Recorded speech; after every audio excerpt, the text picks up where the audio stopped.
qu'est-ce qu'on fait avec le gros sel?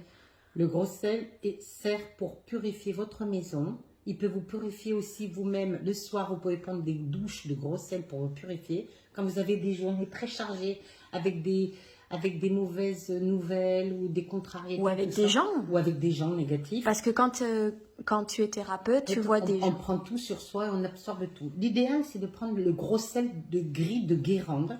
Celui-ci que vous trouvez en supermarché ou autre. Vous le mettez soit dans un ramequin comme ceci. L'idéal, c'est de le mettre dans un ramequin en verre. Vous pouvez le mettre sous votre lit, dans les quatre coins de votre maison ou à l'extérieur devant la maison pour purifier. Ou l'idéal aussi, pour moi personnellement, c'est de prendre ce qu'on appelle une coquille Saint-Jacques, de la bourrer, ce qu'on appelle comme ceci, de gros sel. Hein, comme ceci. Vous la mettez dans les quatre coins de votre maison et vous vérifiez le sel. Si le sel devient cristallisé très dur, c'est qu'il a absorbé pas mal de choses. Il faut le changer minimum une fois par semaine. Si c'est vraiment très chargé, que le sel devient liquide, il faut vous les changer tous les 2 ou 3 jours. Tu mets le coin, c'est ça? Vous mettez le coin dans l'angle de votre maison et le gros coin de la coquille Saint-Jacques à l'intérieur de la maison.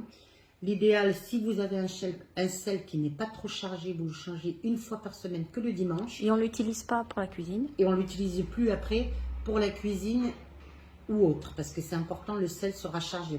S'il devient liquide, ce n'est pas bon, c'est qu'il y a une présence d'entité. S'il devient très dur et très sec, c'est qu'il aura absorbé tout le potentiel de votre pièce où vous l'aurez disposé.